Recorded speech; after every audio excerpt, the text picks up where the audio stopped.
tergenang banjir. Kemanakah mereka harus mengungsi dan bagaimana kondisi mereka saat ini?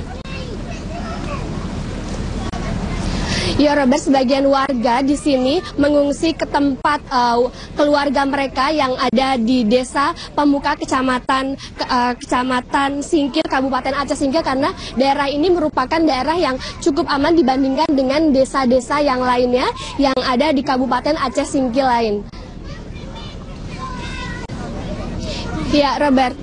Aulia, lalu apakah sudah ada bantuan yang diturunkan dari pemerintah setempat? Apa yang benar-benar mereka butuhkan saat ini?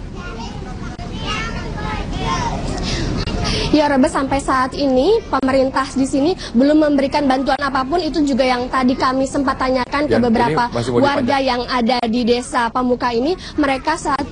Mereka saat ini sangat membutuhkan bantuan berupa sembako dan juga pakaian karena memang cuaca di sini sangat dingin dan juga hujan terus mengguyur desa ini beberapa pekan terakhir. Robert. Baik, terima kasih Aulia Pane atas informasi Anda dari Aceh Singkil, Provinsi Aceh. Demikian informasi kami dalam